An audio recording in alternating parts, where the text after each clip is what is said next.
If you run a manufacturing facility, a hospital, a school system, a city, or a large commercial operation, and you open your electric bill, see a messy mix of all kinds of different fixed and variable charges, demand charges, and energy charges, fuel charges, just all kinds of seemingly random charges and line items, and you're thinking, if I just knew how to pick the right electric rate for my facility, if I just understood what all these line items mean, everything would be so much easier. This episode is for you. You are probably spending far more time thinking about electricity than any normal person would want to because utilities and vendors keep adding complexity and driving up costs. One of the most important decisions buried inside that complexity is how much of your cost is effectively fixed versus how much floats and is variable. So today we're decoding fixed versus variable charges.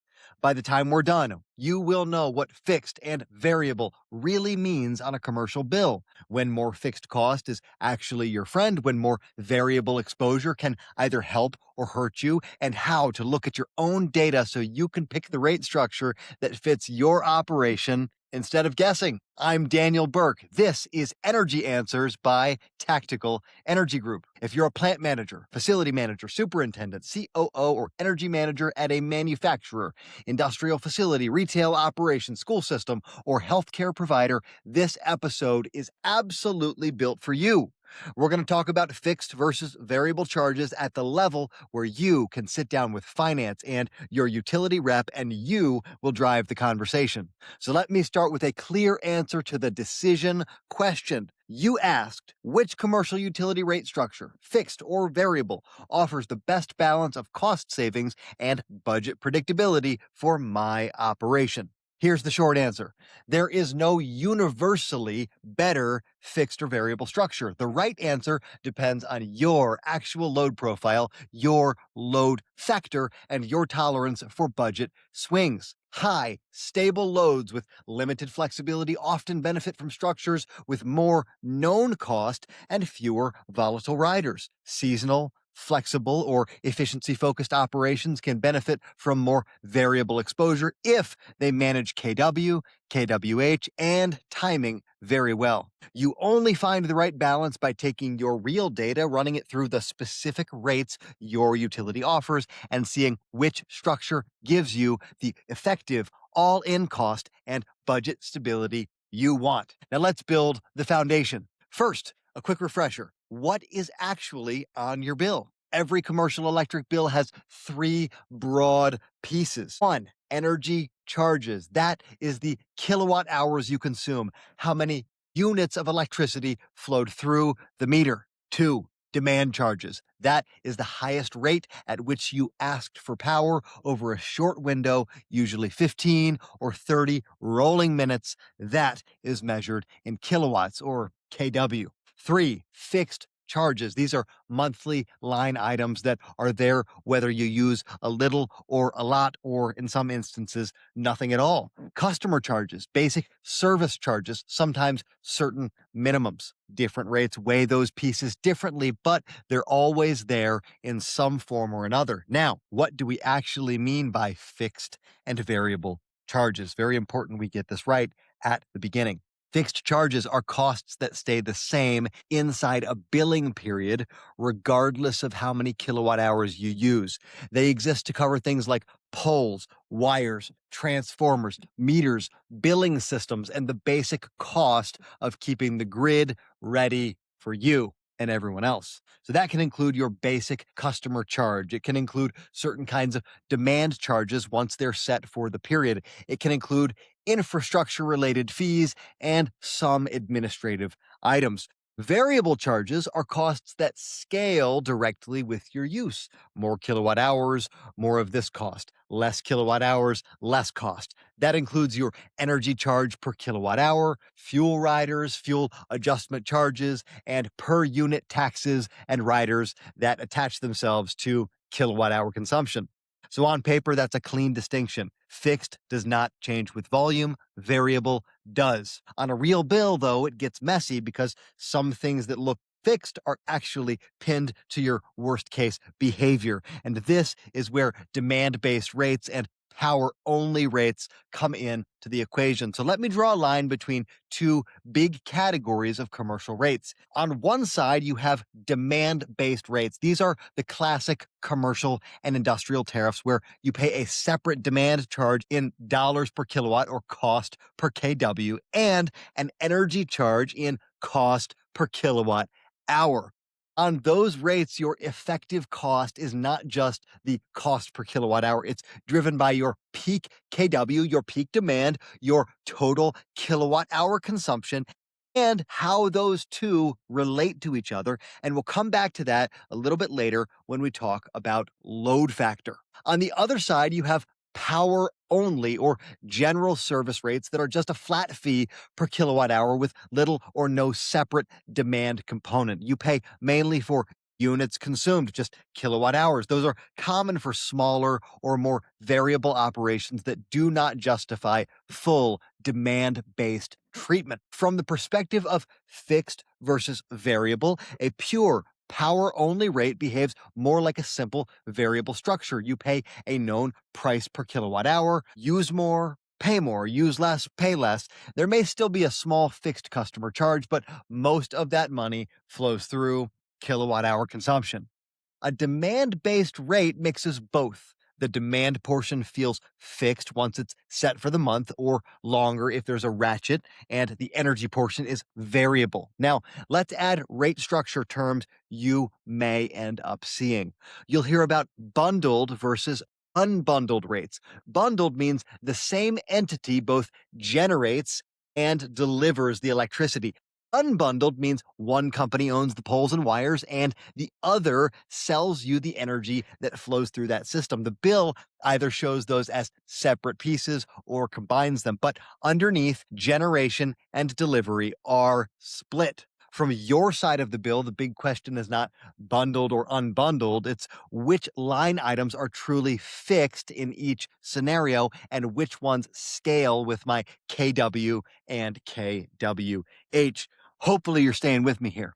You will also see time of use demand, non-coincident demand, system peak demand, and ratchets. We did full episodes on demand charges, time of use rates, and demand ratchets. If you want the deep dive on those mechanisms, go back and listen to those in the Energy Answers playlist. For today, I want you to see how they tie into fixed versus variable thinking per our topic.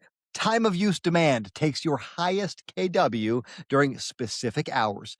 Non-coincident takes the highest kW regardless of time. System peak demand looks at your demand when the whole grid is at its worst hour. Ratchets take a percentage of your past peaks and hold that as the floor for your future kW billing. All of those structures turn a part of your cost into something that can stay elevated long after a single event, which is why people experience them as fixed, even though they started as demand-based behavior. So, when do more fixed charges actually help you? Fixed charges help when your operation has high, stable consumption and not a lot of flexibility to change timing. If you're running 3 shifts with a relatively flat load profile, large fixed pieces can give you budget stability.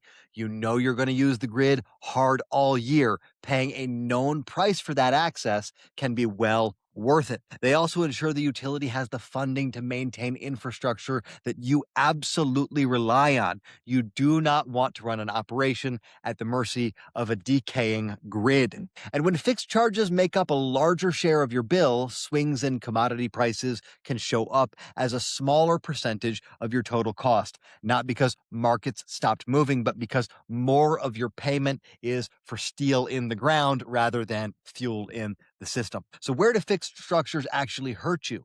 They hurt when fixed pieces are pinned to rare but ugly events. If one bad day of demand creates a ratchet that holds your bill demand high for the next 11 months, you effectively locked in a much higher fixed cost because of a malfunction, a test, or an unusual product run. In that sense, the demand portion of the bill became a fixed cost for a long time, even though your normal operation did not justify it. Variable charges, though, have their own story. They clearly help when you have low or intermittent consumption. If your operation is seasonal or you have large on site generation, you are extremely good at load management. Paying mainly for what you actually use can really be fair. Variable structures also give you strong incentive and reward for energy efficiency. Every kilowatt hour you do not consume is cost avoided. Every shift of load away from expensive windows can drop your bill.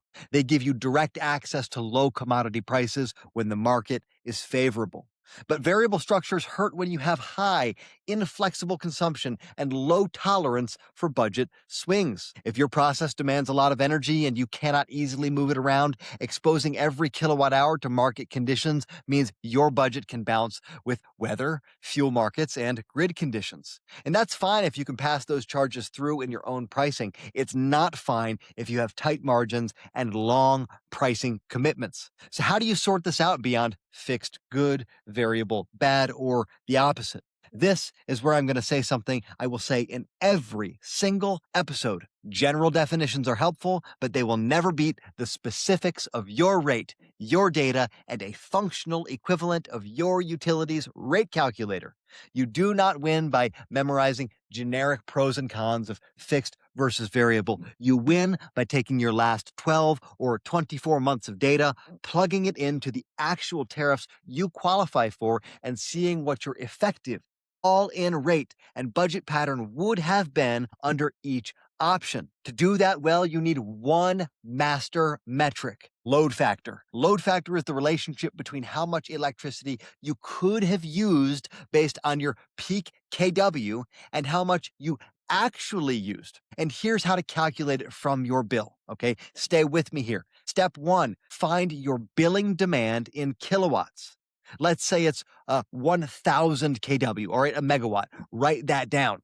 Step two, find the number of days in the billing period. It might be 28, 30, 32. Write that down. Step three, multiply your billing demand by the number of days, then multiply that by 24 hours. That gives you the total potential kilowatt hours you could have used had you run at your peak demand every hour of the billing period. Are you with me here? Step four, find your actual metered kilowatt hours for that period. Step five, divide your actual kilowatt hours by the potential kilowatt hours. That's the number we just figured. And then multiply by 100 to get a percentage. That percentage is your load factor. It tells you out of all the kilowatt hours you could have pushed through that meter at your recorded peak demand, how many you actually used. A low load factor means you have very high peaks relative to your average usage. You're asking the grid to stand by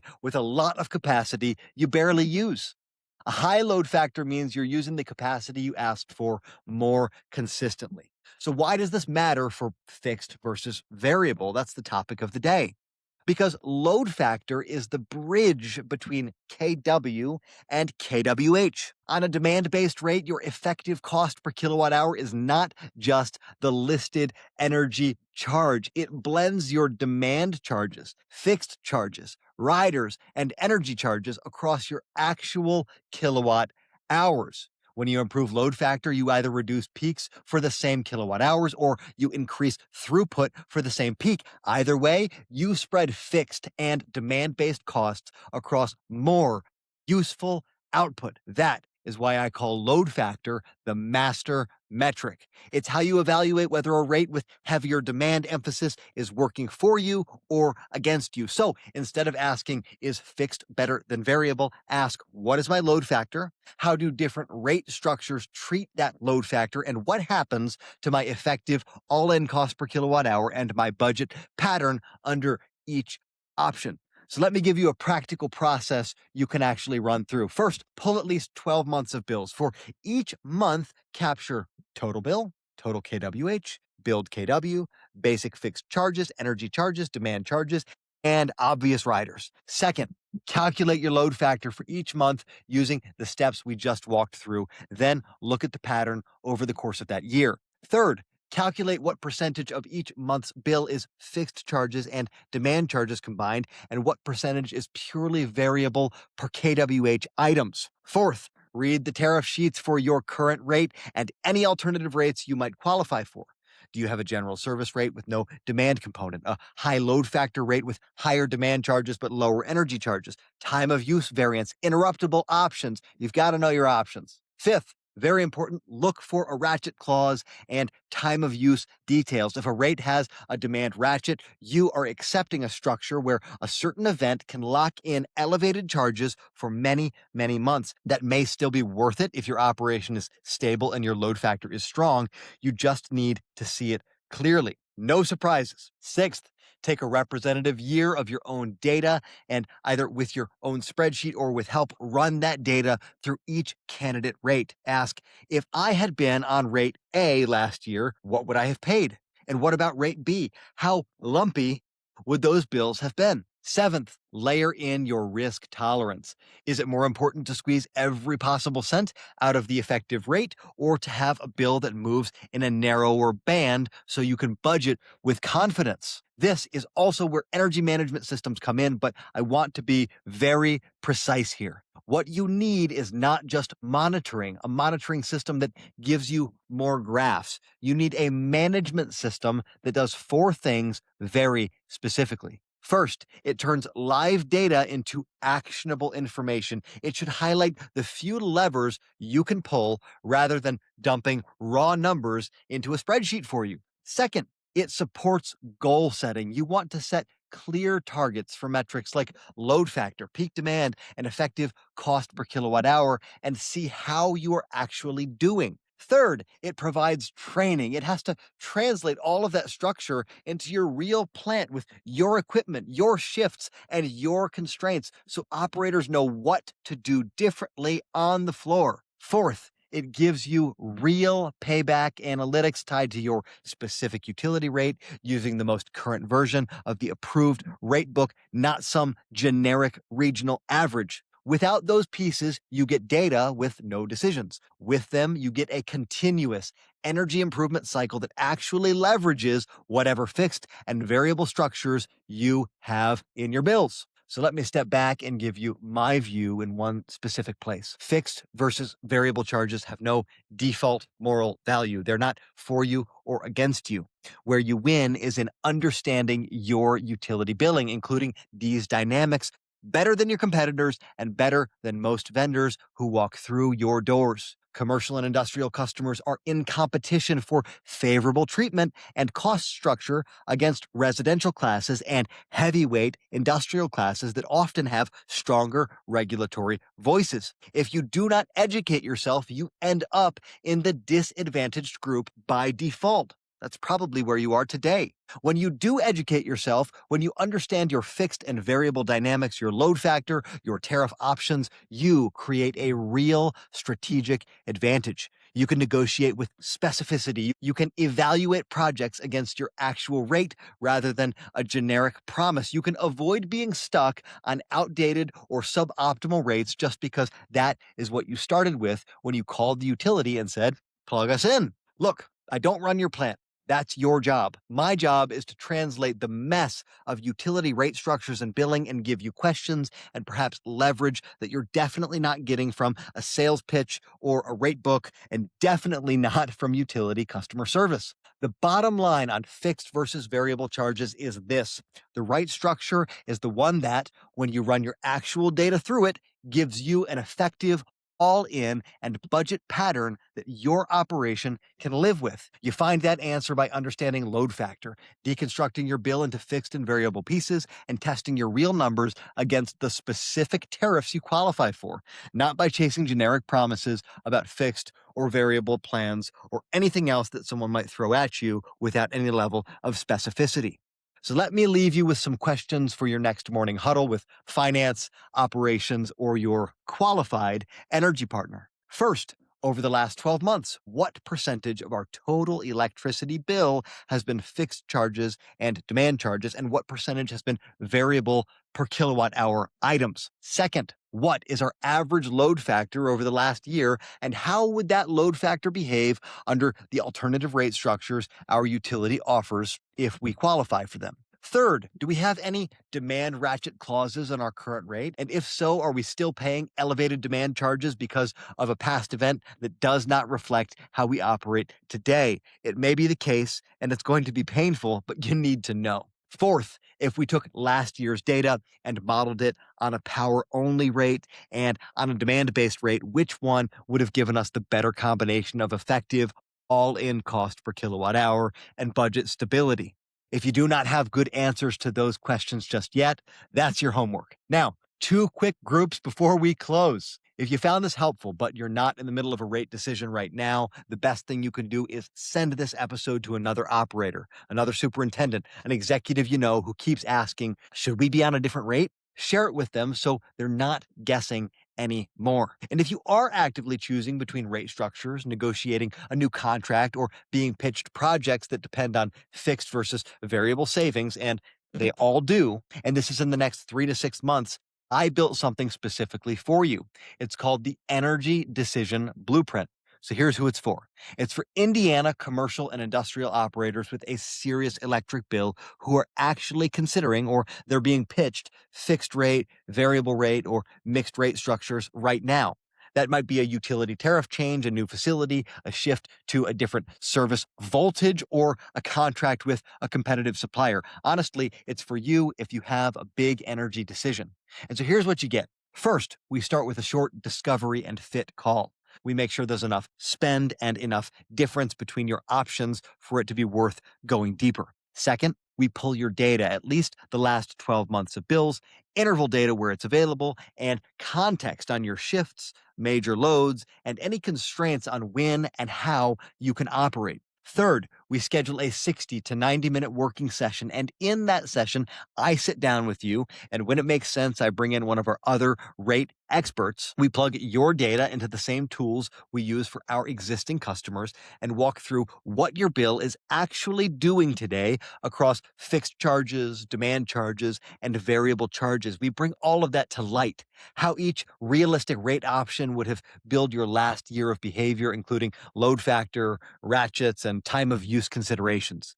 What the effective all-in cost per kilowatt hour and budget pattern would look like under each option, and where the real upside and downside are. Fourth, you get a simple board-ready summary. It's 1 or 2 pages, depending on how intense our meeting is. It lays out your current situation, the options on the table, the realistic range of outcomes under each, and my view on which structure fits your operation and under what conditions. Now, for qualified accounts, this energy decision blueprint is free, and there are only 2 acceptable outcomes. If there's a real play in switching rate structures, we'll show you what it looks like. And if there's not, we'll tell you that immediately, as soon as we can, so you can stop wasting time and energy on considering a change that will not actually improve your costs or stabilize your budget. So if you want that for fixed versus variable charges and the rate decisions you're weighing, go to tacticalenergygroup.com, look for Energy Decision Blueprint, and use the link there to raise your hand. Again, it's tacticalenergygroup.com.